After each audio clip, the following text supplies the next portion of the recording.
Nationalism in the West. Nationalism by Rabindranath Tagore. Man's history is being shaped according to the difficulties it encounters. These have offered us problems and claimed their solutions from us, the penalty of non fulfillment being death or degradation. These difficulties have been different in different peoples of the earth, and in the manner of our overcoming them lies in our distinction. So of course ये बात सही है कि man ने बहुत ही लंबे समय से बहुत अलग अलग टाइप की डिफ़िकल्टीज़ एंड प्रॉब्लम्स का सामना किया है, और एक डिफरेंस ये रहा है कि वो प्रॉब्लम्स भले ही सिमिलर हो, लेकिन डिफरेंस ये रहा है कि किस तरीके से हमने उस प्रॉब्लम को ओवरकम किया है, B it with different people, B it with the idea of different Nations. The Scythians of the early period of Asiatic history had to struggle with the scarcity of their natural resources. The easiest solution that they could think of was to organize their whole population, men, women, and children, into bands of robbers, and they were irresistible to those who were chiefly engaged in the constructive work of social cooperation. तो जो सिंथियंस थे, उनके लिए वो एक ऐसी land में born हुए थे जहाँ पर उनको बहुत ज़्यादा नेचुरल रिसोर्सेज अवेलेबल नहीं थी. तो उन्होंने इसका तरीका निकाला कि उन्होंने अपने सभी लोगों को, पूरी की पूरी पॉपुलेशन को रॉबरर बना दिया. उनको रॉबरी के काम में लगा दिया, और वो चोरी करके लाते थे, लूट मार मचाते थे, और तब जाकर अपना सामान उगाते थे. तो उनका तरीका ये स्कार्सिटी ऑफ नेचुरल रिसोर्सेज के साथ डील करने का ये था.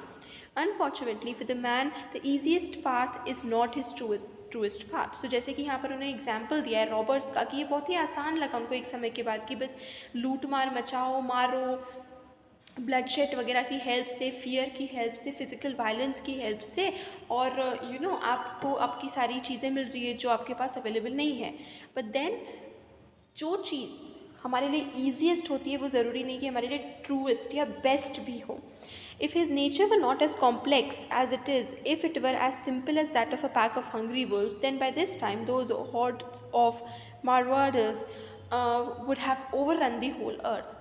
तो हम लोग अलग हैं, man is different, human is different. हमारा नेचर एक पैक ऑफ हंग्री वुल्फ के जैसे सिंपल नहीं है. एक जो भेड़िया होगा, जिसको भूखा भेड़िया जो होता है, या कोई भी भूखा एनिमल जो होता है, उसका नेचर बहुत सिंपल होता है, क्योंकि उसका एक इंस्टिंक्ट यही होता है कि वो बस अपने शिकार को, जिसे वो खाता है, वो सीधे जाके खा लेता है. वो ये कंडीशंस नहीं देखता है कि सामने वाला शिकार इंजर्ड है या वो किसी का बच्चा है. They don't see any other conditions in it. तो उनके लिए बहुत आसान है. लेकिन मैन के साथ और ह्यूमन के साथ ऐसा नहीं है. हमारे साथ हमारी इमोशंस जुड़े हुए हैं, हमारे कितने सारे डिफरेंट फैक्टर्स जुड़े हुए हैं. Man, when confronted with difficulties, has to acknowledge that he is man. He has responsibilities to the higher faculties of his nature, by ignoring which he may achieve success that is immediate perhaps, but that will become a death trap to him. तो हमें, क्योंकि हम man हैं, क्योंकि हम human हैं, हमें ये समझना होगा कि हमारे पास एक एनिमल के कंपैरिजन में डेफिनेटली ज़्यादा रिस्पॉन्सिबिलिटीज़ हैं. और हमें इस चीज़ को रियलाइज़ करना होगा कि कि जैसे अगर हम नेचर की बात करें, तो कहीं ना कहीं नेचर हमारी रिस्पॉन्सिबिलिटी है कि हम उसे ओवर एक्सप्लॉइट ना करें. Nature is independent, it doesn't need a humans help. लेकिन ये हमारी जिम्मेदारी है कि हम अगर नेचर से कुछ हेल्प ले रहे हैं, तो हम नेचर को ओवर पावर ना करें with our intellect and with our provisions. And ऐसा करने पर, अगर हम लोग ऐसा करते हैं कि हम लोग अपनी रिस्पॉन्सिबिलिटीज़ नहीं समझते हैं, हम उसको इग्नोर करके और सिर्फ अपना फ़ायदा देखेंगे, तो it will be very easy. The path will be बहुत easy, it will be very direct, immediate, बहुत ही जल्दी हमें सक्सेस मिलेगा. बट वो सक्सेस बहुत ही जल्द हमारे लिए एक डेथ ट्रैप में हो जाएगा. And that is what is happening with the world today. हम लोगों ने इतना ज़्यादा फॉसिल फ्यूल्स का, हमारे नेचुरल रिसोर्सेज का over use and over exploitation किया है कि today we have to conduct so many different meetings and seminars and all of these stuff to discuss the problem ahead, कि हम we don't become the reason for the death of the planet earth, और for the death of humanity on planet earth. तो for what are obstacles to the lower creatures are opportunities to the higher life of man. तो humans के लिए जो भी animals के लिए obstacles हैं, वो हम लोग उसको एज अपॉर्चुनिटी देखते हैं, हम उसका फ़ायदा उठाते हैं हमारे खुद के बेनिफिट के लिए. तो India has been given her problem from the beginning of history. It is the race problem. Races ethnologically different have in this country come into close contact. This fact has been and still continues to be the most important one in our history. It is our mission to face it and prove our humanity by dealing with it in the fullest truth. Until we fulfill our mission, all other benefits will be denied us. So एक चीज़ India की जो problem रही है वो है race problem, क्योंकि बहुत ही different races के लोग have been existing in India for a very long time together, ठीक है। You know there are of different races, different ethnicities, different religions, बहुत छोटे छोटे ग्रुप्स हैं। हम देखते हैं कि India is a land full of diversity, and ये हमारी हिस्ट्री का एक बहुत ही इंपॉर्टेंट एंड इनफैक्ट सबसे इम्पॉर्टेंट फैक्ट है जिसे हमें एक्नॉलेज करना है। तो ये हमारा मिशन है कि हम अपनी ह्यूमैनिटी को प्रूव करें कि हम इस डाइवर्सिटी को ज़िंदा रखते हुए हर किसी को खुश रख सकें। There are other peoples in the world who have to overcome obstacles in their physical surroundings or the menace of their powerful neighbors. They have organized their power till they are not only reasonably free from the tyranny of nature and human neighbors, but have a surplus of it left in their hands to employ against others. तो हमने देखा है कि बहुत ज़्यादा मतलब अगर हम आप कंट्रीज़ की बात लें कि जब Britain went on colonising so many different countries, तो ऐसी बहुत कंट्रीज़ थी, ऐसी लैंड थे, लोग थे जिन्हें बहुत ऑब्स्टिकल्स एंड डिफ़िकल्टीज़ का सामना करना पड़ा है, but then they bounced back, they came together, और उन्होंने इस तरीके से बाउंस बैक किया कि आज उनके पास सिर्फ मतलब जो ऑब्स्टिकल थी उसको ओवरकम नहीं किया, उसके बाद उनके पास सरप्लस बहुत ज़्यादा लेफ्ट है। In India, our difficulties being internal, our history has been the history of continual social adjustment and not that of organized power for defense and aggression. So, हमेशा से, क्योंकि हमने, हमारी इंडिया का नेचर है कि हमने हमेशा से एडजस्ट करना सीखा है एक दूसरे के साथ, and adjustment doesn't really means sacrifice और compromise, but adjusting means here that we are harmoniously living together, कि हमने एक दूसरे के डिफरेंसेस को एक्नॉलेज किया है, एक्सेप्ट किया है, उसके अगेंस्ट डिस्क्रिमिनेट नहीं किया है, और इसीलिए हम लोग we are power, we are not something very defensive, we are not something very aggressive और that kind of a nation. हमारा नेचर हमेशा से adjustment, social adjustment, harmoniously living together का रहा है। Neither the colorless vagueness of cosmopolitan nor the fierce self-idolatry of nation worship is the goal of human history. And India has been trying to accomplish her task through social regulation of differences on the one hand and the spiritual recognition of unity on the other. तो cosmopolitanism और ना ही nation worship, self idolatry nation worship, ये दोनों चीज़ें ही human history का गोल नहीं है। और आयरनी ये है कि हम इन दोनों चीज़ों की तरफ ही बढ़ रहे हैं।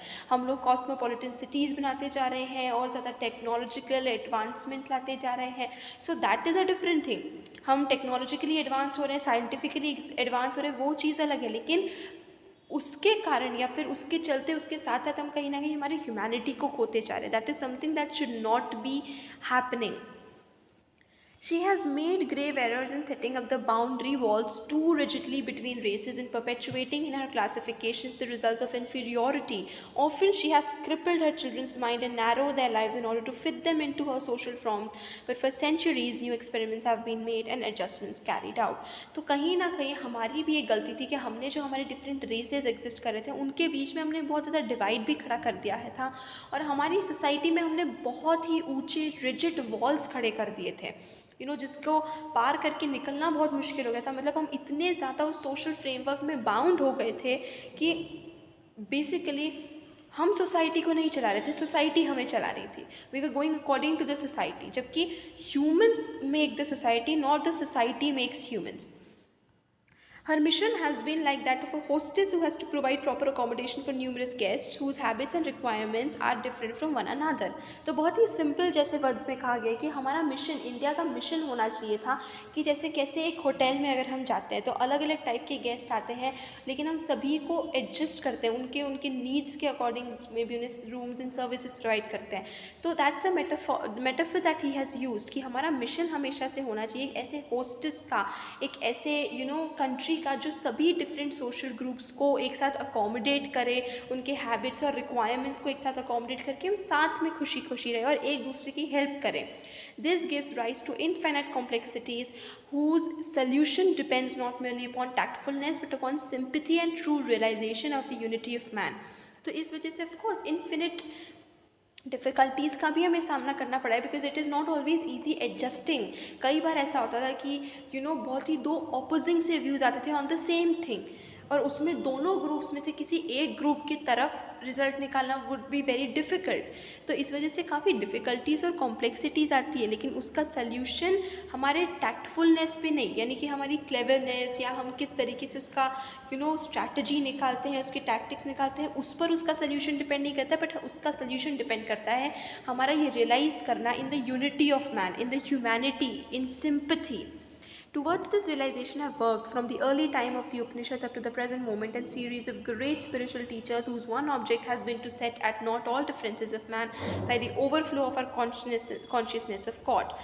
In fact, our history has not been of the rise and fall of kingdoms, of fights of political supremacy. In our country, records of these days have been despised and forgotten, for they in no way represent the true history of our people. Our history is that of our social life and attainment of spiritual ideals. तो हमारी history, India की history का मतलब ये नहीं कि किस राजा ने किससे लड़ाई की, कौन सा किंगडम किस राजा के अंडर था, कितना लैंड किसके अंडर था.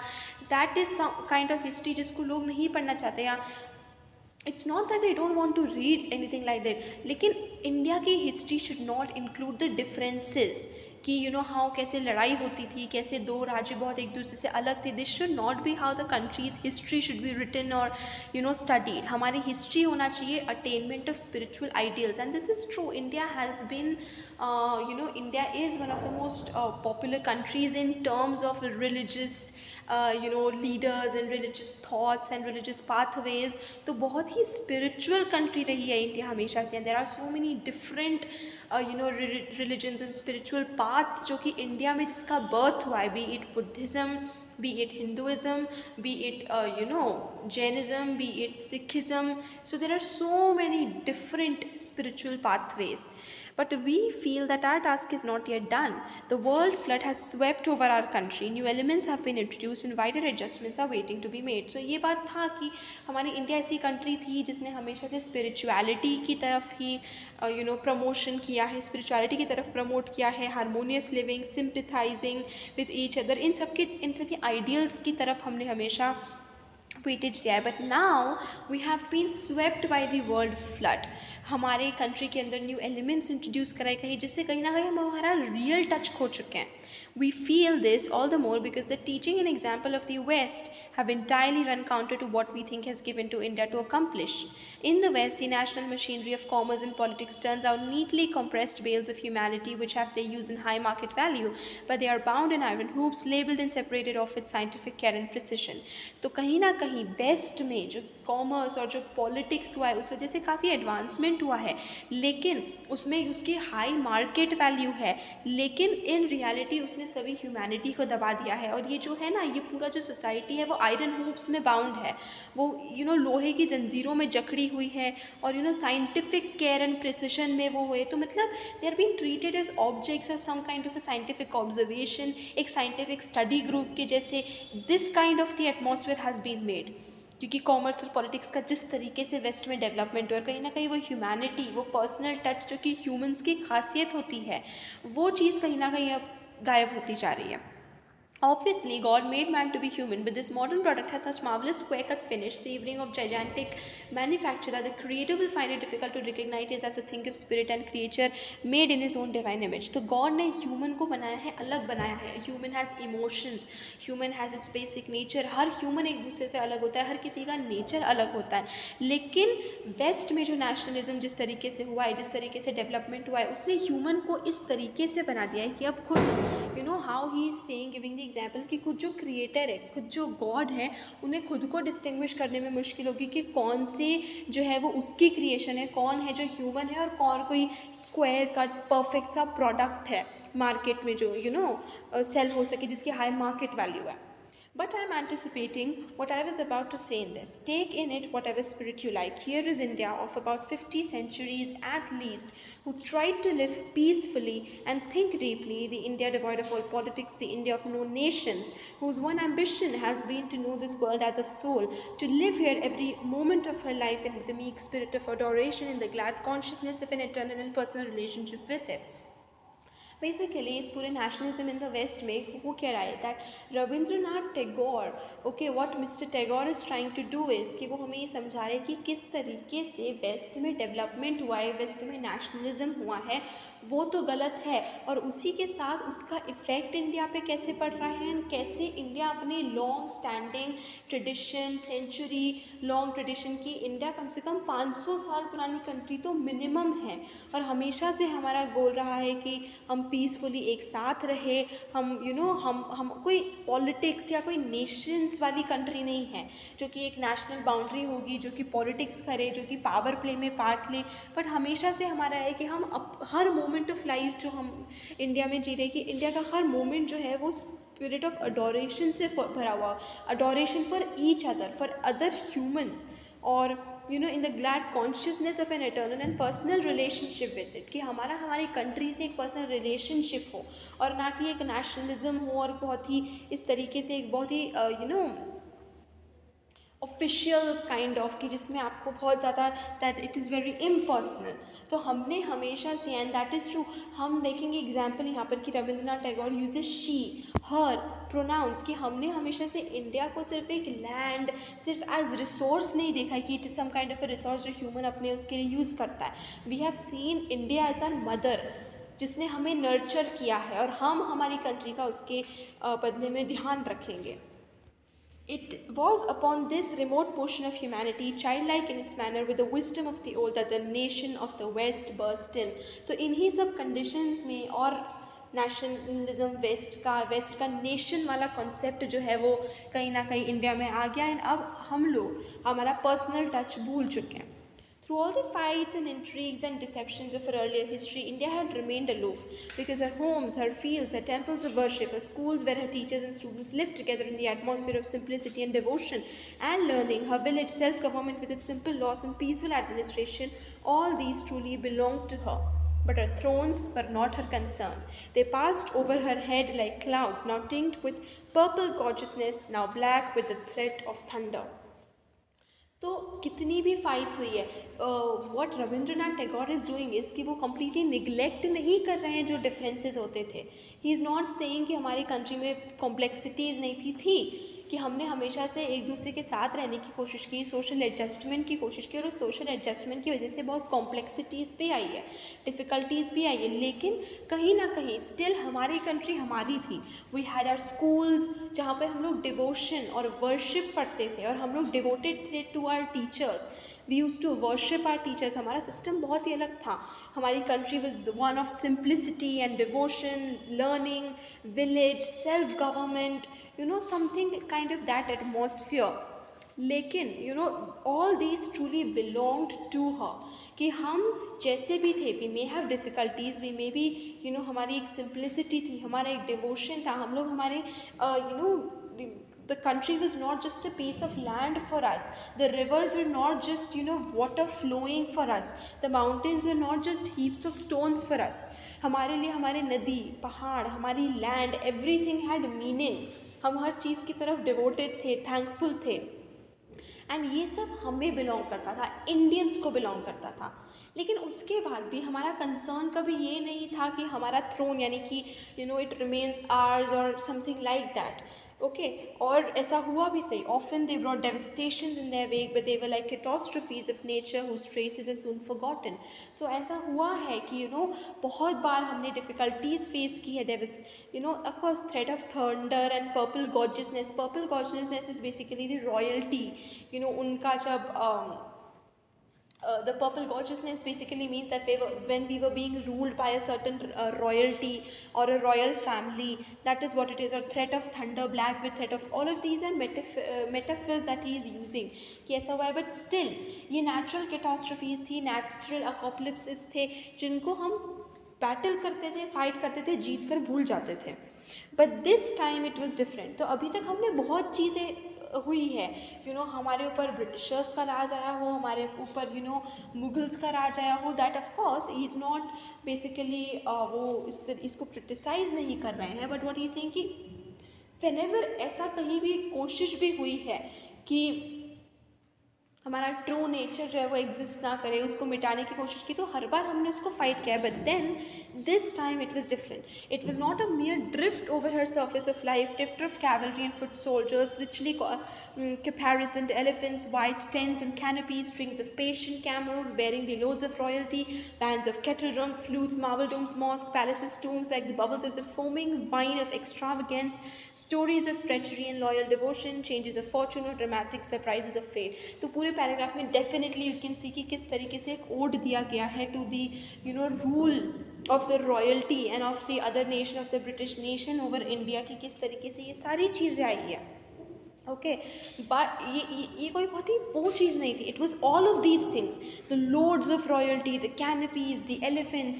सो दिस इज़ अगेन, अगर हम एक टेक्सचुअल लैंग्वेज में बात करें, okay, so this is more like कि वो किस तरीके से कॉन्ट्रडिक्शन हो रहा है, that he is actually talking about the valour and the extravagance and the grandioseness of the British royalty and of the rule over us. He is talking about all that. लेकिन उनका actual meaning क्या है कि all of this extravagance and ये सारा जो चीज़ें हैं, this is actually taken away us from us, our country from us. This time it was the nation of the West driving its tentacles of machinery deep down into the soil.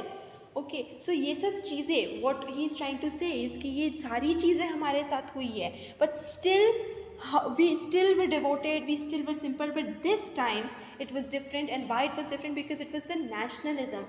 तो what he is trying to say is कि हमारे ऊपर physically conquer करने की कोशिश किया है. जो ब्रिटिशर्स थे उन्होंने फिजिकली फुट सोल्जर्स लेकर आए, वेपनरी लेकर आए, through valour and courage and मतलब वेपन्स एंड वायलेंस एंड बहुत तरीक़ों से उन्होंने हमारे ऊपर ओवर पावर करने की कोशिश की. लेकिन इस बार इट वाज डिफरेंट बिकॉज ये जो नेशनलिज्म अब हम अडॉप्ट करेंगे of the west, it was the ideological nationalism जो हम अडॉप्ट करने वाले थे.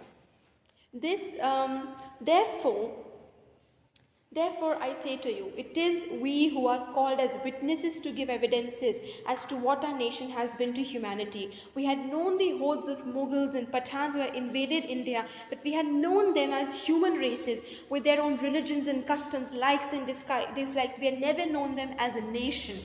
We loved and hated them as occasions arose. We fought for them and against them, talked with them in a language which was theirs as well as our own, and guided the destiny of the empire in which we had our active share. But this time, we had to deal not with kings, not with human races, but with a nation. We who are no nation ourselves. तो ही saying कि हमारी country में Mughals आए, अफ़गानिस्तान से पठान्स आए, हमने बहुत fronts पे बहुत अलग अलग लोगों से फ़ाइट किया, लेकिन we realise the fight that we were fighting human races. तो हमारा वो टच था, हम उनके साथ भी लड़े हैं, उनके खिलाफ भी लड़े हैं, उनसे भी लड़े हैं, उनके साथ मिलकर भी हमने लड़ाई की है और फिर हमारे दुश्मनों को हराया. हमने उनकी भाषा बोली और उन्होंने हमारी भाषा बोली है.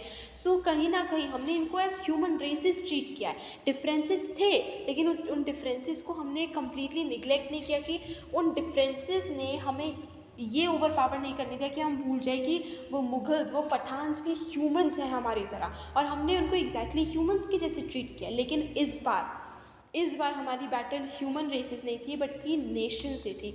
And with the nation he doesn't mean a country. वो जब बार बार रेफ़र कर रहे हैं नेशन को, तो वो नेशन से किसी एक कंट्री को रेफ़र नहीं कर रहे हैं. बाय नेशन ही means the idea of nation, और एक ऐसा नेशन जिसने सब कुछ एक मशीनरी की तरह बना के रख दिया. It has made everything very much robotic. तो वो बेसिकली इस चीज़ को क्रिटिसाइज़ कर रहे हैं कि जो नेशनलिज्म हुआ है वेस्ट में, हमने कभी ये नहीं सोचा कि इंडिया वाज अ नेशन, क्योंकि Rabindranath Tagore was against the idea of nation formation, against the idea of nationalism. क्योंकि नेशनलिज्म और नेशन फॉर्मेशन से बाउंड्रीज आ जाती है. हम लोग वॉल्स खड़ी करते थे कि this is our land, this is our, एक ही लैंड को हमने बीच में से लकीर खींच कर डिवाइड करते हैं कि this is our country and that is your country, this is our nation and that is your nation. So definitely he was against this idea, he was against the idea of the nation. So when he talks about the nation, he doesn't mean a one particular country, but he talks about कि जिस तरीके से उनका arrangement था कि how they have made themselves into a nation, वो चीज़ अब हमें उससे लड़ना था. एंड उसका सबसे बड़ा वो था कि हम लोग कोई नेशन नहीं थे, because we were free in ourselves. हमने कभी लैंड को, रिसोर्सेज को डिवाइड नहीं किया. Now let us from our own experience answer the question, what is this nation? A nation in the sense of the political and economic union of people is that aspect which a whole population assumes been organized for a mechanical purpose. जैसे मैंने आपको कहा कि it was a very mechanical machinery kind of a thing. It didn't have, उसमें कोई personal और human touch नहीं था. Society as such has no ulterior purpose. It is an end in itself. It is a spontaneous self-expression of man as a social being. It is a natural regulation of human relationships so that men can develop ideals of life in cooperation with one another. It has also a political side, but this is only for a special purpose. It is for self-preservation. It is merely the side of power, not of human ideals. तो ये पूरे nation का definition यहाँ पे दिया गया है कि what according to Tagore is nation, कि उसमें कोई ह्यूमन आइडियल्स नहीं है, कोई ह्यूमैनिटी नहीं है, कोई ह्यूमन इमोशंस नहीं है, but it's just a machinery, एक मैकेनिकल और टेक्निकल सी मशीनरी है जो सेल्फ प्रिजर्वेशन की तरफ काम करता है, जो खुद के डेवलपमेंट की तरफ काम करता है, जो खुद के अच्छे के लिए काम करता है. And it is way too ambitious driven, कि उसके पर्पसेस अलग है, उसके गोल्स अलग है. It is always talking about itself, it is always talking about its own development, और कहीं ना कहीं उसमें ह्यूमन इमोशंस, हैप्पीनेस, सेटिस्फैक्शन वो पीछे छूट जाते हैं. And in the early days, it had its separate place in society, restricted to the professionals. तो पहले earlier days में सिर्फ professionals का काम था, and professionals of course वो हैं जिनका कोई personal touch नहीं होता है, तो it was a different thing for them. But अब ये हमारी personal lives में भी घुस चुका है. But with the help of science and the perfecting of organization, this power began to grow and brings in harvest of wealth. Then it crosses its boundaries with amazing rapidity. तो जब ये अपने loads of wealth लेकर आता है तो ये अपनी बाउंड्रीज क्रॉस कर लेता है. कौन सी boundaries? The boundaries from professional to private life, कि इंसान की प्राइवेट लाइफ में ही घुस जाता है. For then it goads all its neighboring societies with greed of material prosperity and consequent mutual jealousy, and by the fear of each other's growth into powerfulness. The time comes when it can stop no longer, for the competition grows keener, organization grows vaster, and selfishness attains supremacy. So as you can see, it is a very easy reading कि आपको बहुत ही आराम से ये समझ में आ रहा है कि what it's talking about. ये जो idea of nation है ये impersonal है. It does not have human ideals with it. इसका एक ही ambition होता है for self preservation, for development, and मतलब ऐसी डेवलपमेंट की इसको रोकना मुश्किल होता है. और ये धीरे धीरे करके ये जब दूसरों को दिखा रहा है कि हाँ देखो किस तरीके से इससे मटेरियल प्रॉस्पेरिटी आ रही है, लोड्स ऑफ वेल्थ हमें मिल रहा है, कि इससे कितना ज़्यादा डेवलपमेंट हो रहा है. विथ ऑल द वेल्थ जो वो लेकर आ रहा है उससे हमें लगता है कि हम बेसिकली इल्यूजन हो जाते हैं उसकी वेल्थ से. We see that it is something very good, क्योंकि हम सिर्फ वो मटीरियल चीज़ें देखते हैं उसकी, कि जो मटीरियल प्रॉस्पेरिटी वो लेकर आता है, और धीरे धीरे करके हम खुद अपने आप को वैसा बनाने की कोशिश करते हैं, क्योंकि हमें डर बना रहता है कि दूसरा नेशन या दूसरे जो हमारे नेबर्स हैं वो इतने पावरफुल ना हो जाए एक नेशन में कि वो हमें ओवर पावर कर ले. तो हम फिर अपने आप को एक एज ए नेशन ऑर्गेनाइज करते हैं, and we start doing the same material things, running behind the material things. Trading upon the greed and fear of man, it occupies more and more space in society and at last becomes its ruling force.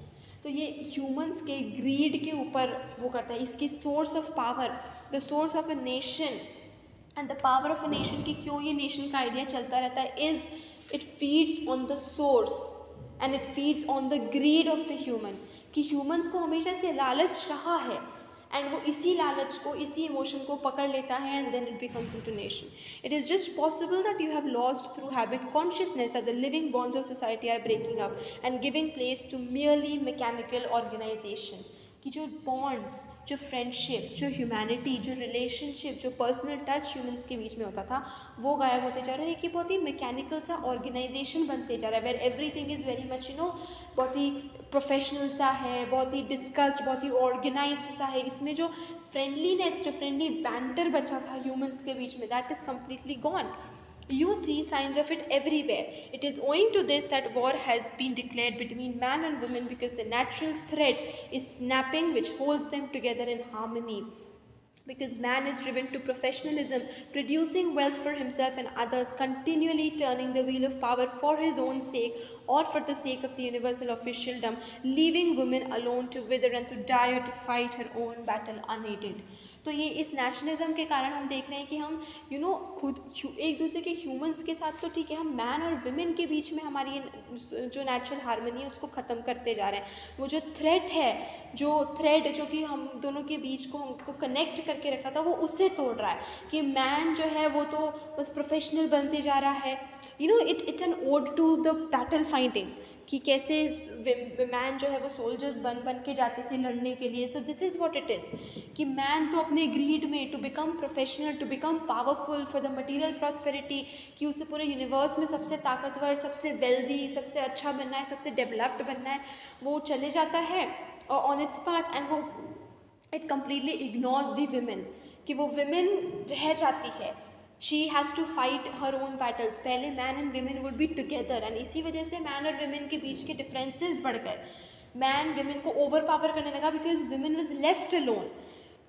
And thus their cooperation is natural has intruded competition. तो जो corporation था उसको replace कर दिया है competition ने. The very psychology of men and women about their mutual relation is changing and becoming the psychology of the primitive fighting elements rather than of humanity seeking its completeness through the union based upon mutual self-surrender. तो पहले ये जो man और women का जो union था ये basically एक दूसरे को कंप्लीट कर रहा था. जो क्वालिटीज़ वुमेन में थी वो मैन में नहीं थी. तो मैन वुमेन के साथ मिलकर अपने आप को कंप्लीट कर रहा था और वुमेन मैन के साथ मिलकर अपने आप को. सो बेसिकली बोथ जो दोनों जेंडर्स में जो क्वालिटीज़ लैक कर रही थी वो एक दूसरे के साथ की यूनियन से कंप्लीट हो रही थी. बट वो जो यूनियन, वो जो कंप्लीटनेस की जो फीलिंग थी कि we too are completing each other, कि हम एक दूसरे को फुलफ़िल कर रहे हैं, एक दूसरे को कंप्लीट कर रहे हैं. हमारे अंदर जो कमियां हैं वो मिलकर हम हम ऑपोजिट जेंडर के साथ मिलकर हमारी कमियों को पूरा कर रहे हैं. वो रिलेशन अब चेंज हो गया है. ये प्रिमिटिव फाइटिंग एलिमेंट्स हो गए कि हम बिल्कुल रूट पे चले गए हैं, बिल्कुल जेंडर बेस्ड रोल्स पे चले गए हैं कि कैसे दोनों जेंडर के बीच में डिफरेंसेस हैं. तो हम लोग इस फैक्ट को इग्नोर कर रहे हैं कि कैसे हम साथ आके अपनी कमियों को दूर कर सकते हैं. पर हम अब इस चीज़ के ऊपर लड़ रहे हैं कि एक दूसरे में क्या कमियां हैं और कौन सा ज़्यादा बेहतर है. हम उस चीज़ को एक प्रिमिटिव फाइटिंग एलिमेंट्स की कैसे हम लोग डिस्कस करते हैं. हमारा बायोलॉजिकल नेचर ऐसा है, हमारा साइंटिफिक नेचर ऐसा है, विमेन ऐसी हैं, मेन ऐसे हैं, विमेन नेचुरली वीक है, मेन नेचुरली स्ट्रॉन्गर है. ये जितने भी डिस्कशंस हम कर रहे हैं हमें करना चाहिए था या हम करते थे कि हम एक साथ मिलकर अपनी कमियों को पूरा करते थे. हमारी यूनियन हमें कंप्लीट करता था. एंड रैदर अब हम ये कर रहे हैं कि बस अब हम एक दूसरे से लड़ रहे हैं, एक दूसरे की कमियों को पॉइंट आउट कर रहे हैं. The elements which have lost their living bond of reality have lost the meaning of their existence. Like gaseous particles forced into a too narrow space, they come in continual conflict with each other till they burst, and the very arrangement which holds them in bondage. Then look at those who call themselves anarchists, who resent the imposition of power in any form whatever upon the individual. The only reason for this is that the power has become too abstract. It is a scientific product made in the political laboratory of the nation through the dissolution of personal humanity.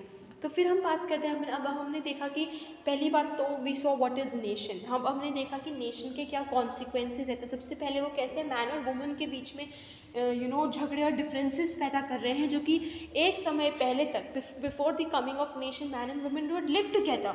इसके पहले कभी ये चीज़ सोची नहीं गई, कभी ये चीज़ discuss नहीं की गई कि what is something that women don't have, what is something that men don't have.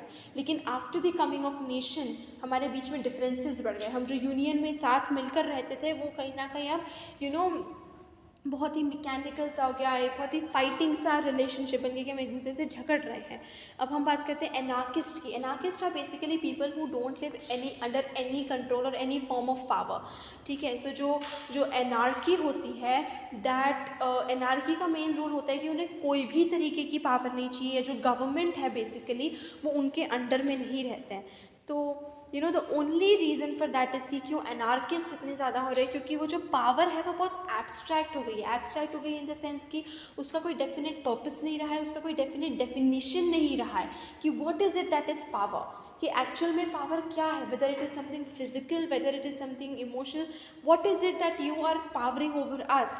And ये बनती है नेशन की लैबोरेटरी में. It's a very scientific thing. So Tagore is not criticising science, but he is criticising कि कैसे nation personal humanity को भुलाकर personal humanity को कुचल कर अपना मैकेनिकल सा एक ऑर्गेनाइजेशन खड़ा करता है. Like we are some kind of robots. And what is the meaning of these strikes in the economic world, which, like the prickly shrubs in a barren soil, shoot up with renewed vigor each time they are cut down? What the wealth producing mechanism is incessantly growing into vast stature out of proportion to all other needs of society, and the full reality of man is more and more crushed under its weight. This state of things inevitably gives rise to eternal feuds among the elements freed from the wholeness and wholesomeness of human ideals. An interminable economic war is waged between capital and labor. So he is answering everything कि कैसे पहले industrialisation आया, फिर industrialisation के बाद एक wave आई जिसमें workers अचानक से स्ट्राइक करने लगे, इकोनॉमिक वर्ल्ड में कैसे स्ट्राइक्स होने लगी कि जो कम्युनिज्म आया, सोशलिज्म आया कि now it is time for the workers to take over it, तो कैसे कैपिटल एंड लेबर के बीच में अब झगड़े शुरू हो गए कि capital and labour of course definitely mean कि जो वर्कर्स, जो फार्मर्स हैं, वो अब कोशिश कर रहे हैं कि it's time for us, we should have the power. तो ये झगड़े मैन एंड विमेन के बीच में चल रहे हैं, ये झगड़े जो है वो लेबर और कैपिटल के बीच में चल रहे हैं, ये झगड़े जो है वो इकोनॉमिक वर्ल्ड में चल रहे हैं, अलग अलग स्ट्राइक्स हो रही है, कोई भी प्रोविजन आता है, कुछ भी आता है, then there is a strike for it. So what is happening at everything, और वो इसका रीज़न ये बता रहे हैं कि उसका कारण ये है कि जो हम पहले साथ में रहते थे, जो हम एक दूसरे के साथ रहकर एक दूसरे को कंप्लीट करते थे, अब हम क्योंकि एक दूसरे से अलग हो चुके थे, हम अब अधूरे हो गए, और हम उस अधूरेपन को विथ फाइट्स, झगड़े के थ्रू हम उस अधूरेपन को कंप्लीट करने की कोशिश कर रहे हैं।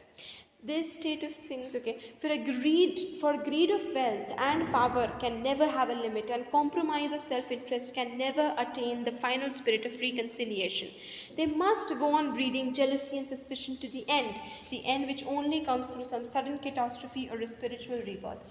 So of course, it is true कि greed of wealth and greed of power, एक इंसान को कितनी कितनी वेल्थ मिल जाए, कितनी पावर मिल जाए, the person is never satisfied, he wants to keep and going on about it. वो ज़्यादा से ज़्यादा पैसा कमाते ही रहना चाहता है, ज़्यादा से ज़्यादा पावर कमाते ही रहना चाहता है। So there is always there कि there is no limit to this greed, the person, the human is never satisfied, and इसका एंड सिर्फ कोई ऐसे ही हो सकता है कि कोई सडन कैटास्ट्रफी आ जाए, कोई सडन बहुत बड़ा एक चेंज, एक वो आ जाए कि जिस वजह से everything is finished, all that grid and everything is finished, या फिर एक अचानक से स्पिरिचुअल सा रीबर्थ हो।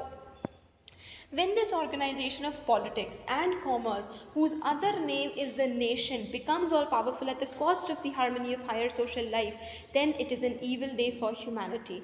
When a father becomes a gambler and his obligations to his family take the secondary place in his mind, then he is no longer a man but an automaton led by the power of greed. तो जैसे कि एक जो father है, एक family man जो है, जब वो इतना ज़्यादा जुए की लत से वो हो जाता है कि उसकी फैमिली उसके लिए सेकेंडरी हो जाती है, वो हर चीज़ दाव पे लगाकर सिर्फ खेलना चाहता है और सब कुछ जुए में लुटा देना चाहता है, तब वो ह्यूमन ही नहीं बचता है। Then he doesn't have his mind under his control, और वो सिर्फ एक ऑटोमेटन है, सिर्फ एक ऐसा क्रीचर है जो कि सिर्फ ग्रीड के पीछे चल रहा है। The person is not human. And similarly ये जो नेशन है, ये भी एक ऑर्गेनाइजेशन है, इट्स अ पॉलिटिकल मशीनरी। ये सिर्फ एक मशीन की तरह है जिसमें हर चीज़ बहुत ही ज़्यादा पहले से डिसाइडेड है, प्री डिसाइडेड है, everything is very particular, you can not change things. मतलब इसमें जो ह्यूमन टच है, देयर इज़ नथिंग ह्यूमैनिटी और ह्यूमन इन अ नेशन। और ये जब नेशन है, ये बहुत पावरफुल हो जाता है at the cost of harmony of higher social life, कि जो हम साथ मिलकर रह रहे थे, जो हमारी हारमोनियस लाइफ थी, उसकी कॉस्ट पे we have to end that social connection between humans, और तब जाके नेशन बनता है। That is an evil day for humanity, कि वो ह्यूमैनिटी को ख़त्म कर रहा है। Then he can do things which in his normal state of mind he would be ashamed to do. तो जैसे कि एक फादर जो है, अगर वो गैम्बलिंग की लत उसे लग जाती है, तो he is no longer a man, he is driven by greed, बहुत लालची हो जाता है, और वो कोई फिर ह्यूमन नहीं बचता है, बस एक क्रीचर है जो कि लालच के कारण चलते जा रहा है। और तब वो ऐसी चीज़ें करता है जब अगर वो अपने नॉर्मल स्टेट ऑफ माइंड में होता है तो उसे शर्म आ जाती है वो चीज़ें करने में। मतलब कि जब हम नेशन में होते हैं तो हम ऐसी चीज़ें करते हैं, इस तरीके से एट्रॉसिटीज़ देते हैं कि अगर हम हमारे नॉर्मल स्टेट ऑफ माइंड में होते तो हम वो चीज़ें कभी नहीं करते।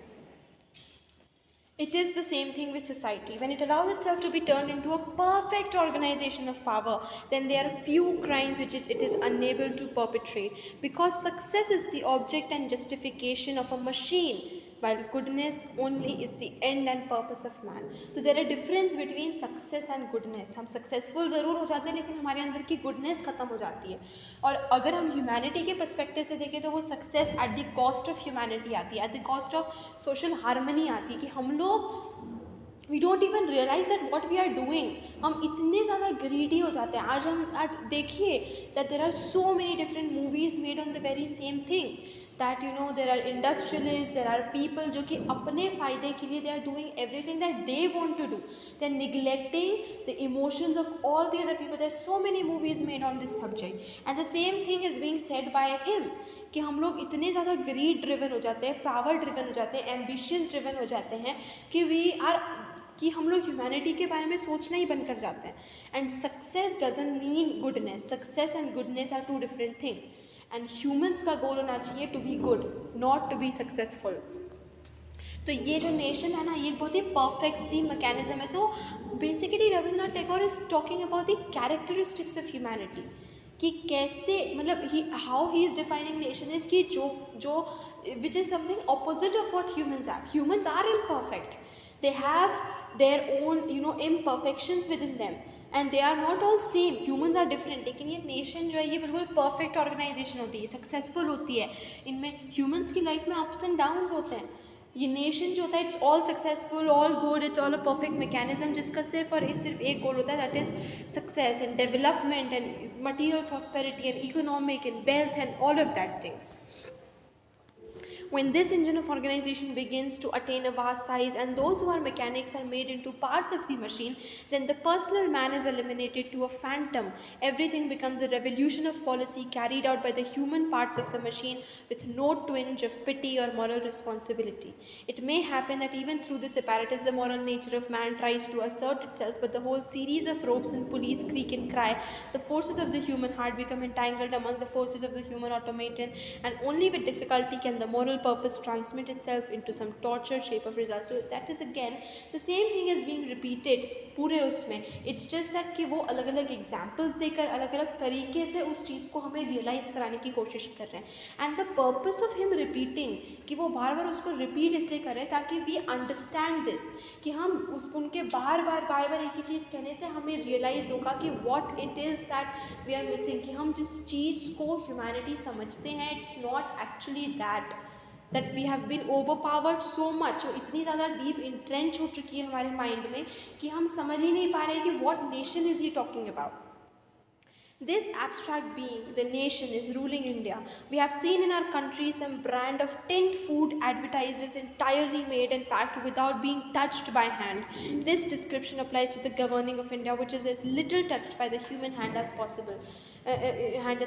So he's again taking the example of another thing, कि हमने देखा है कि अब हम एडवर्टीजमेंट में टेंट फूड आने लगे, कि वो पूरा की पूरा खाना जो है वो फैक्ट्री में ही बनता है, वो खुद मशीन्स बना रही है, मशीन्स उसको पैक कर रही है पूरा, तो उसमें कहीं गुडनेस ऑफ हैंड होती ही नहीं है, you know. And food is something we remember the food, कि किस तरीके से our mothers cook food with love, you know, with the care, with the warmth, with hope. There are so many other emotions packed in जब हम खाना बनाते हैं. On the other hand, and it's not only our mother's food, you know, it was कि हमारे relations थे, हम you know, even if we used to go back to a small restaurant, a small dhaba, so there was love and warmth in the food. People were happy when they were making food, जब उनके खाने की तारीफ़ करते थे. So it was a very harmonious, a very different social setting. And अब ऐसा हो गया कि everything is tinned, हर चीज़ जो है वो मशीन में फैक्ट्री में बन रही है, then it is sold. तो उसमें कहीं वो human touch, वो humanity, वो love, वो warmth, वो कुछ बचा ही नहीं है. And the same thing is happening with India, क्योंकि हमने अपने आप को एक नेशन में कन्वर्ट कर लिया है, तो हमारी गवर्नेंस में कोई ह्यूमैनिटी बची नहीं है, कोई हैंड टच ऑफ ह्यूमन है ही नहीं, बचा ही नहीं है. The governors need not know our language, need not come into personal touch with us except as officials. They can aid or hinder our aspirations from a distasteful distance. They can lead us on a certain path of policy and then pull us back again with the manipulation of office red tape. The newspapers of England, in whose columns London street accidents are recorded with some decency of pathos, need but take the scantiest notice of calamities which happen in India over areas of land sometimes larger than the British Isles. तो यही हो रहा है कि हमारे जो governors यानी कि जो हमें गवर्न कर रहे हैं, जो हमें रूल कर रहे हैं, हमारे जो लीडर्स हैं, उन्हें हमारी कोई पड़ी नहीं है. They don't care for us. वो हमारे साथ कोई पर्सनल टच या कनेक्शन ही नहीं रखते हैं. वो अपने ऑफिशियल्स को ऑर्डर कर देते हैं, जो अगर उनकी इच्छा होती है तो वो हमसे आके मिलते हैं, कुछ करते हैं, then it's all nothing is there. और वो फिर हमें कुछ एक नई पॉलिसी के वादे देते हैं, we'll do this for you, we'll do that for you. फिर अचानक से ऑफिस रेड टेप यानी कि गवर्नमेंट के जो सरकारी काम होते हैं उन सब में उलझा देते हैं. तो पहले वो हमें एस्पिरेशंस देते हैं, पहले वो हमें होप देते हैं, हमें उस काम में उलझा देते हैं, फिर वो हमारा काम पूरा नहीं करते, हमें ऑफिस के चक्करों में फंसा देते हैं. That is what is happening. और अगर हम इंग्लैंड की बात करें तो इंग्लैंड में न्यूज़पेपर्स जो है वो अपने बारे में मतलब कोई भी जो स्ट्रीट एक्सीडेंट्स हो रहे हैं, इट्स नॉट दैट वो स्ट्रीट एक्सीडेंट्स छोटे मोटे हैं, of course they are, but उसके कंपैरिजन में जो इंडिया में बड़ी बड़ी कैलामिटीज़ हो रही है, और कई बार इंडिया में ऐसी इतनी बड़ी बड़ी जगह इफेक्ट हो रही है जो कई ब्रिटिश आइल्स से भी बड़ी है, तो उससे मतलब उन चीज़ों को नोटिस ही नहीं किया जा रहा है. सो what is happening in all of this? But we who are governed are not a mere abstraction. We on our side are individuals with living sensibilities. What comes to us in the shape of a mere bloodless policy may pierce into the very core of our life, may threaten the whole future of our people with a perpetual helplessness of emasculation, and yet may never touch the chord of humanity on the other side, or touch it in the most inadequately feeble manner. Such wholesale and universal acts of fearful responsibility man can never perform with such a degree of systematic awareness where he is an individual human being. तो he is trying to raise us. वो हमें जगाने की कोशिश कर रहे हैं कि हो सकता है कि जो हमें गवर्न कर रहे हैं उनका हमसे कोई लेना देना नहीं है, they are not personally connected to us, लेकिन हमें इस चीज़ में नहीं खो जाना है. We have to realise for ourselves that we are humans. कि हमें लग सकता है कि कोई पॉलिसी जो आई है, कोई नया रूल या लॉ जो आया है, it may be very good, लेकिन it will become the death of our future, of our humanity, और हम बिल्कुल कम्प्लीटली हेल्पलेस हो जाएंगे, और शायद हम कभी इसके बाद ह्यूमैनिटी के कॉर्ड को टच ही ना करें. That means we never come close to humanity, we completely forget it. तो सिस्टमैटिक अनअवेयरनेस की बात करी जा रही है कि इट्स वेरी सिस्टमैटिक. ये पूरा सिस्टम अगर हम देखें तो it's all very systematic. There is a proper system of governance, हर चीज़ कॉन्स्टिट्यूशन में लिखी हुई है, this is how everything will be govern. हर चीज़ लॉ एंड रूल के अकॉर्डिंग चल रही है. Everybody is treated equally, this equality, this justice, ये सारे नेशन के कॉन्सेप्ट्स हैं. So all of these things may seem very systematic, very organized, very perfect political machinery, but there is unawareness of humanity, that the humans are completely unaware कि उनके साथ क्या हो रहा है, that they are turning into a machinery, turning into mechanical beings and not humans. These only become possible where the man is represented by an octopus of abstraction, sending out its wriggling arm in all directions of space and fixing its innumerable suckers even into the faraway future. तो यही हो रहा है कि ये जो चीज़ें हैं ना, ये मतलब उन चीज़ों को ठीक करने की कोशिश कर रहा है जो कि एक्चुअल में बहुत ही दूर है, जिन्हें कंसर्न की ज़रूरत ही नहीं है. मतलब ये ऐसा दिखाता है, दिस आइडिया ऑफ नेशन ऐसा दिखाता है कि जैसे it's fixing problems which may not even exist in the first place. And this is something that is very common. हम देखते हैं कि पॉलिटिकल लीडर्स अपने पॉलिटिकल एजेंडाज के लिए they sometimes create problems that are not even there, that is not there in the common man, लेकिन वो उस चीज़ को as a problem, as a very big tragedy show करने लग जाते हैं for their political agenda to gain popularity. And it's और वो this idea of nation is spreading in every sphere. हर स्पेस में जाके अपना खुद का वो इस्टेब्लिश करने की कोशिश करें where it is not even needed. In this reign of the nation, the governed are pursued by suspicions, and these are the suspicions of a tremendous mass of organized brain and muscle. Punishments are meted out, which leave a trail of miseries across a large bleeding tract of the human heart, but these punishments are dealt by a mere abstract force in which a whole population of a distant country has lost its human personality. तो ये जो punishment का system भी है, जो crimes को punish किया जाता है, क्रिमिनल्स को पनिश किया जाता है, ये पनिशमेंट भी कौन दे रहा है? एक दूसरी ही कंट्री दे रही है, एक दूसरा ही कुछ वो दे रहा है जिसने अपना ह्यूमैनिटी से टच हो चुका है. I have not come here, however, to discuss the question as it affects my own country, but as it affects the future of all humanity. So he's talking about कि ये सिर्फ हमारी country के बारे में बात नहीं हो रही, ये पूरी की पूरी ह्यूमैनिटी और उसके फ्यूचर को अफेक्ट कर रहा है. It is not a question of the British government, but of the government by the nation which is the organized self-interest of a whole people, where it is the least human and least spiritual. So he is not saying कि मैं कोई Britishers को या British government को target करूँ, but it is this idea of nation जो कि हमारे लिए बहुत ही खतरनाक है. Our only intimate experience of the nation is with the British nation. तो हमारा एक्सपीरियंस नेशन के साथ कैसे हुआ, क्योंकि ब्रिटिशर्स ने हमारे ऊपर रूल कर रहे हैं. तो the idea of British nation is what we have the idea of nation. And as far as the government by the nation goes, there are reasons to believe that it is one of the best. Then again, we have to consider what the West is necessary to the East. We are complementary to each other because of our different outlooks upon life, which has given us different aspects of truth. Therefore, if it be true that the spirit of the West has come upon our fields in the guide of a storm, it is nevertheless scattering living seeds that are immortal.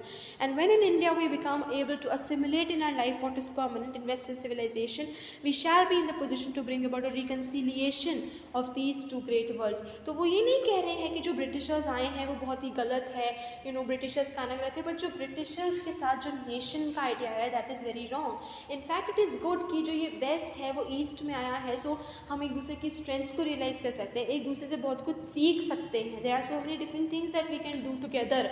हम हमारे खुद के कमियों को देख सकते हैं.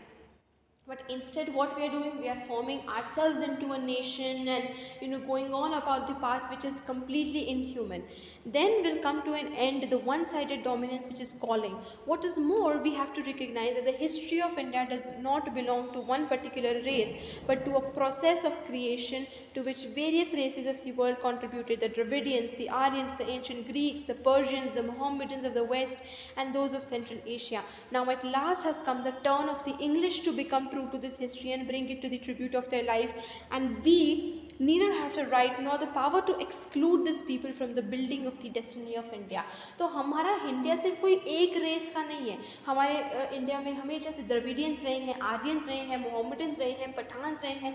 वो सभी आए हैं और हमारी हिस्ट्री का पार्ट बन गए हैं. और अब टाइम है कि एक और रेस यानी कि इंग्लिश आए और वो भी हमारी डेस्टिनी का पार्ट बन जाए, हमारी हिस्ट्री का पार्ट बन जाए. तो they are not our enemies, but the idea of nation that has come with the British is our true enemy, जो कि हमारी ह्यूमैनिटी को ख़त्म कर रहा है. Therefore, what I say about the nation has more to do with the history of man and especially with that of India. तो हम लोग जो ये नेशन का कॉन्सेप्ट है, ये सिर्फ इसलिए नहीं है कि ये इंडिया के लिए हार्मफुल है, ये पूरी वर्ल्ड के लिए हार्मफुल है, पूरी वर्ल्ड की ह्यूमैनिटी को ख़त्म कर रहा है. This history has come to a stage when the moral man, the complete man, is more and more giving away almost without knowing it to make room for the political and the commercial man, the man of the limited purpose. तो ये जो nation है, ये हम अब ऐसी stage पर आ गए हैं कि जो हमारा कंप्लीट मॉरल मैन जो है वो अपने आप को खोते जा रहा है और एक कमर्शियल सा पॉलिटिकल सा मैन आते जा रहा है जिसका बहुत ही लिमिटेड पर्पस है कि उसे बस मटेरियल वेल्थ चाहिए, इकोनॉमिक प्रॉस्पेरिटी चाहिए, पॉलिटिकल डेवलपमेंट चाहिए और बस हो गया उसका काम.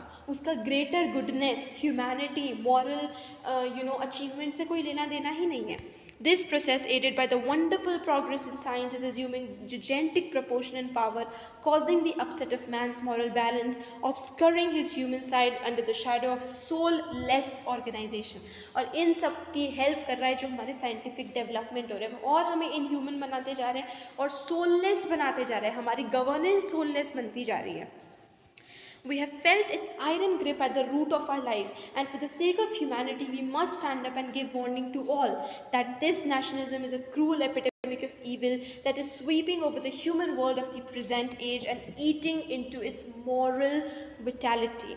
I have a deep love and great respect for the British race as human beings. It has produced great-hearted men, thinkers of great thoughts, doers of great deeds. It has given rise to a great literature. I know that these people love justice and freedom and hate lies. They are clean in their minds, frank in their manners, true in their friendships, in their behavior they're honest and reliable. The personal experience which I've had of their literary men has roused my admiration not merely for their power of thought or expression, but for their chivalrous humanity. We have felt the greatness of this people as we feel the sun, but as for the nation, it is for us a thick mist of a stifling nature covering the sun itself. तो he is directly comparing कि Britishers are like the sun, कि बहुत warm है, बहुत friendly है, बहुत ही amazing people है, ग्रेट थिंकर्स है, ग्रेट डूअर्स है, काफ़ी ब्रेव है, काफ़ी शिवलरस है, all of that he is saying. And they are like the sun itself, कि सन की वार्मथ कैसे हमें अच्छी लगती है, कैसे हमें you know that so sun is like so powerful, so Britishers are like that only and he has that personal contact with them. लेकिन ये जो नेशन है ये ऐसा है कि मान लो जैसे सन के आगे बहुत ही काला सा मोटा धुआं कवर कर रहा है, जो जो बहुत ही ज़्यादा काला सा एक छाया सन के ऊपर है, जो कि उस सन की शाइन को, लाइट को हम तक पहुंचने नहीं दे रही है। तो ये idea of nation is like that to the Britishers, कि हम लोग सन को कोस रहे हैं, सन नहीं है, या हम लोग उसको वो कर रहे हैं, हम लोग उसकी मतलब सन तक पहुंच ही नहीं पा रहे हैं। उसके पहले वो जो काला मोटा सा अंधेरा जो छाया हुआ है उसके आगे, तो उसकी वजह से हम उसको ब्लेम करें। वो अंधेरा इज़ एक्चुअली नेशन, और उस वजह से हम देख ही नहीं पा रहे कि what actually Britishers have to offer is, what how great people they are. And वो ऐसे नहीं बोले कि Britishers are the only great people, but he seeing that Britishers are another race जो कि हमारी हिस्ट्री का पार्ट बन सकते हैं। This government by the nation is neither British nor anything else. It is an applied science and therefore more or less similar in its principles wherever it is used. तो ये कोई Britishers नहीं है जो हमें इनह्यूमन बना रहा है, ये पूरा नेशन है, और नेशन एक अप्लाइड साइंस की तरह है। जैसे साइंस के एक रूल्स एंड रेगुलेशंस होते हैं, और आप वो किसी के भी ऊपर कुछ भी करो तो it will bear the same thing. मान लो कि just for an example, if you have to test chlorophyll in any given leaf, तो उसका procedure will be the same for every plant. In the similar way ये nation जो है it's like an applied science, जिसका same चीज़ें हर country पे होना है। इसके rules and regulations will be the same on every country regardless of what is the true nature of that country. It is like a hydraulic press whose pressure is impersonal and on that account completely effective. The amount of its power may vary in different engines, some even be driven by hand, thus leaving a margin of comfortable looseness in their tension, but in spirit and in method the differences are small. Our government might have been Dutch or French or Portuguese and its essential features would have remained much the same as they are now. तो ठीक है, मान लो Britishers की जगह कोई भी हो सकता था जो हम पे रूल कर रहा है। आज हमारी कंट्री में ब्रिटिश गवर्नमेंट का रूल है, फ्रेंच गवर्नमेंट रूल हो सकता था, अमेरिकन रूल हो सकता था, पोर्चुगीज़ रूल हो सकता था, डच रूल हो सकता था, जर्मन रूल हो सकता था, फिर भी हमारी कंडीशन सेम होती, because it is not the rule that is problematic for it is the nation, the idea of the nation, and ये जो हमारा नेशन का फॉर्मेशन है, that is what is problematic. Only perhaps in some cases the organization might not have been so densely perfect, and thus some shreds of the human might still have been clinging to wreck, allowing us to deal with something which resembles our own throbbing heart. Before the nation came to rule over us, we had other governments which were foreign, and these, like all governments, had some element of the machine in them. But the difference between them and the government by the nation is like the difference between the hand loom and the power loom. In the products of the hand loom, the magic of man's living fingers finds its expression, and its hum harmonizes with the music of life. But the power loom is relentlessly lifeless and accurate and monotonous in its production. तो वो यही बोल रहे हैं कि जो हमारे साथ आज ब्रिटिशर्स के साथ हुआ वही चीज़ हो सकता था जब मुगल्स आए थे, वो यही चीज़ कर सकते थे हमारे साथ. But what is the differences, जैसे कि हैंडलूम और एक पावर लूम में डिफरेंस होता है. हैंडलूम में एक ह्यूमन की टच होती है, ह्यूमन फिंगर्स का टच होता है, मैजिक होता है. और पावर लूम तो बस चलती रहती है, it runs on electricity and keeps on working, और उसे किसी ह्यूमन की, किसी और की ज़रूरत नहीं है, वो खुद से बस चलती जा रही है, because it is very mechanical, it is soulless, it is lifeless. उसे कोई फ़र्क नहीं पड़ता वट एवर इज़ हैपनिंग. मतलब basically it never tyres itself, it is like that machine that keeps on going, heartless machine. And handloom में every weaver weaves it, every weaver handlooms it with their own fingers. It has the personal touch, the hard work of a human. और वही difference है कि ये जो Britishers हैं, it's not that कि Britishers ने हमें हमारे डूम पे लाके खड़ा किया है कि there so much poverty and famine एंड जो भी प्रॉब्लम्स हम फेस कर रहे हैं, यही सेम कंडीशन मुगल्स के साथ हो सकती थी जब वो इंडिया आए. यही सेम कंडीशन हो सकती थी कि अगर ब्रिटिशर्स की जगह फ्रेंच आए हुए थे. So it's not the Britishers that are the real enemy, but it's actually the nation that is the real enemy, क्योंकि उसने बिल्कुल पूरी तरीके से हम एक ऐसे मशीन में कन्वर्ट कर दिया है. We must admit that during the personal government of the former days, there have been instances of tyranny, injustice, and extortion. They caused sufferings and unrest from which we are glad to be rescued. The protection of law is not only a boon, but it is a valuable lesson to us. It is teaching us the discipline which is necessary for the stability of civilization and for continuity of progress. तो ये बात नहीं है कि पहले जो भी कुछ था before the coming in of nation and everything was perfect. पहले भी हमने देखा है कि जो गवर्नमेंट्स थे, जो रूलर्स थे, उन्होंने हमारे साथ टिरनी की है, इनजस्टिस किया है, एक्सटॉर्शन किया है, हमसे टैक्स के नाम पे बहुत पैसे लिए हैं. हम देख ये all of that has happened with us and ये सारी सफरिंग्स हो चुकी है, अनरेस्ट हो चुका है, और we are happy that we are rescued from all of that. And we have been rescued because of a law, कि एक लॉ प्लेस में आ गया क्योंकि इस लॉ ने हमें स्टेबिलिटी दी है. So that is a boon for us, that is a good thing for us. We are realizing through it that there is a universal standard of justice to which all men, irrespective of their caste and color, have their equal claim. हमने realise किया कि there is equality between people, कि हर कोई बराबर है, हर कोई एक जैसा है. There is no difference between man, humans are all same. तो we have realized this and this is a gift of the law, कि जब हमने law को accept किया, that we have made laws for everything, that is when we have realized that how important something like this is for us.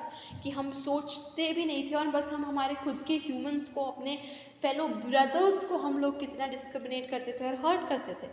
तो ऐसा नहीं है कि everything in the past was good and जो भी नया डेवलपमेंट हुआ है वो कम्प्लीटली रॉन्ग है, कम्प्लीटली वो है. It's not like that.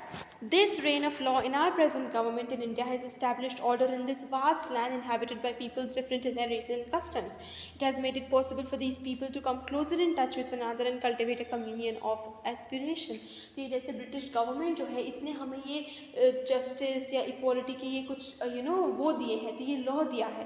But the difference is कि इसमें हम ये जस्टिस और इक्वालिटी के जो फंडामेंटल्स हैं, हम इसमें इतना मशीनरी ला चुके हैं कि now it is no longer what it is suppose to mean. The justice and equality is for a human, पर हम वो ह्यूमननेस इससे ख़त्म करते जा रहे हैं. तो जो ब्रिटिश गवर्नमेंट है, उन्होंने हमें ये एक फ़ायदा दिया है कि because of them we have been able to realise कि हम कितनी एट्रोसिटीज़ कर रहे थे अपने खुद के ब्रदर्स के ऊपर. But this desire for a common bond of comradeship among the different races of India has been the work of the spirit of the west, not that of the nation of the west. तो ये जो law and equality and justice है, this is the spirit of the west. ये चीज़ हमें waste ने उनके ideal से सिखाई है and this is not something that the nation has given us. हमें ये चीज़ हो सकती है, हमें ये गलतफहमी हो सकती है कि दिस लॉ, इक्वालिटी, जस्टिस, ये से जितने भी आइडियल्स हैं ये सारे नेशन के दिए हुए हैं. So that is wrong. That is actually the spirit of the west जिसने हमें ये सब दिया है. Wherever in Asia the people have received the true lesson of the West, it is inspired of the Western nation.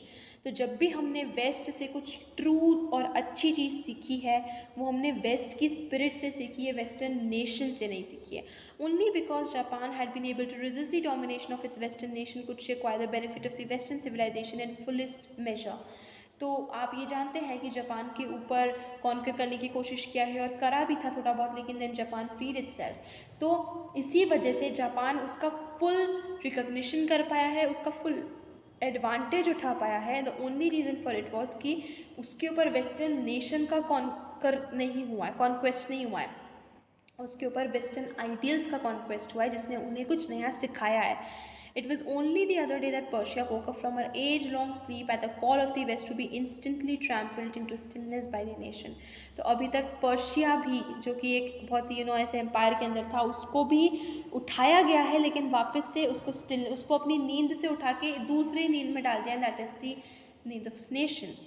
The same phenomenon prevails in this country also, where the people are hospitable, but the nation has proved itself to be otherwise, making an Eastern guest feel humiliated to stand before you as a member of the humanity of his own motherland. तो ये nation ने हमें ऐसा बना दिया कि अब हम हम एक ईस्टर्नर होके हमारी खुद की मदर लैंड में हम एक वेस्टर्न के सामने खड़े होने में शर्मा रहे हैं, क्योंकि हमें ऐसा लग रहा है कि हम लोग इतने केपेबल नहीं हैं, कि हम में इतनी पावर नहीं है, कि हम लोग we are not civilised and stuff like that. In India, we are suffering from this conflict between the spirit of the West and the nation of the West. The benefit of the Western civilization is doled out to us in a miserly measure by the nation, which tries to regulate the degree of nutrition as near the 0 point of vitality as possible. So there's a difference of this, that you have to note down this difference, and what is the difference between the spirit of the West and the nation of the West, and what has the spirit taught us, what has the nation taught us. The portion of education allotted to us is so raggedly insufficient that it ought to outrage the sense of decency of Western humanity. We have seen in these countries how the people are encouraged and trained and given every facility to fit themselves for the great movements of commerce and industry spreading over the world, while in India the only assistance we get is merely to be jeered at by the nation for lagging behind. While depriving us for our opportunities and reducing our education and to the minimum required for conducting a foreign government, this nation pacifies its conscience by calling us names, by sedulously giving currency to the arrogant cynicism that the East is East and the West is West, and never the twain shall meet. तो ये nation का concept है, जिसने जो हमें खुद को शर्मिंदा कर रहा है, जो ऐसे डिफ्रेंशिएट कर रहा है कि ईस्ट हमेशा ईस्ट ही रहेगा, वेस्ट हमेशा वेस्ट ही रहेगा, वेस्ट हमेशा सुपीरियर रहेगा, और वेस्ट के कोई भी आइडियल्स कितना भी ईस्ट सीख ले वो कभी सिविलाइज नहीं हो पाएगा, कभी उस तरीके से वेस्ट जितना एडवांस नहीं हो पाएगा. तो ये नेशन है जो हमें इस तरीके से रियलाइज़ करा रहा है, which is absolutely wrong. It is this nation जो हमें खुद से शर्मिंदा कर रहा है कि हम किसी वेस्टर्नर के सामने खड़े नहीं हो पाते. हमें लगता है कि हम उनसे कम सिविलाइज्ड है, हम उनसे कम talented, intelligent and all that stuff. If we must believe our schoolmaster in his taunt that after nearly 2 centuries of his tutelage, India not only remains unfit for self-government but unable to display originality in her intellectual attainments, must we ascribe it to something in the nature of Western culture and our inherent incapacity to receive it or to the judicious niggardliness of the nation that has taken upon itself the white man's burden of civilizing the East.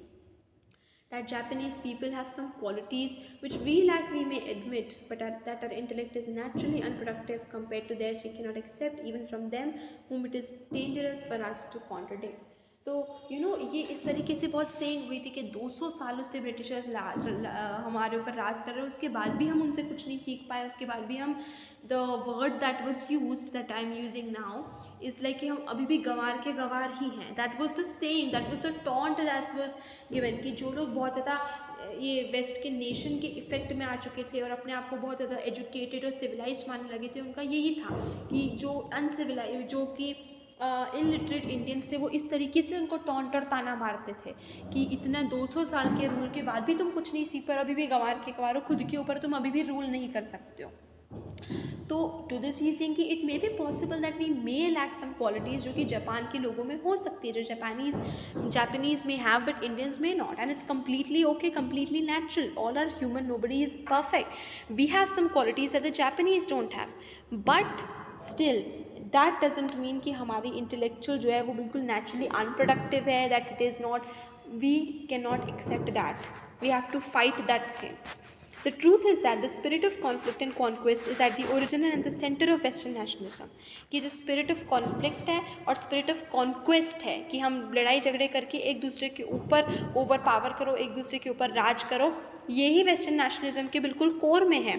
Its basis is not social operation. It has evolved a perfect organization of power but not spiritual idealism. तो इसका गोल social cooperation नहीं है, इसका गोल बस ये है कि एक दूसरे के ऊपर कॉन्कर करके राज करो. It is like the pack of predatory creatures that must have it's victims. तो ये वेस्टर्न नेशनलिज्म क्या है, एक बिल्कुल ऐसे जंगली भेड़ियों के जैसा है जिसको बस खाना चाहिए, उसका शिकार चाहिए basically. With all its heart, it cannot bear to see its hunting grounds converted into cultivated fields. तो नेशनलिज्म में कभी भी उसके वो जो ग्राउंड को है वो कल्टिवेटेड फील्ड्स नहीं देखता है. It does not see land as something that feeds people. वो सिर्फ उसको अपने फ़ायदे के लिए एक हंटिंग ग्राउंड देखता है जहाँ पे वो अपनी शिकार कर पाएगा, जहाँ से उसको शिकार मिलेगा. यानी कि जैसे फॉर एग्जांपल किस तरीके से वो इंडिगो उगा के फार्मर्स को बिल्कुल करीब कर देते थे, और मतलब इस तरीके से नेशनलिज्म नेशन का आइडिया देखता है. These nations are fighting among themselves for the extension of their victims and their reserve forest.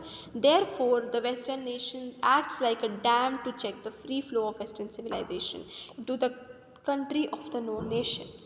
Because this civilization is a civilization of power, therefore it is exclusive, it is naturally unwilling to open its sources of power to those whom it has selected for its purpose of exploitation.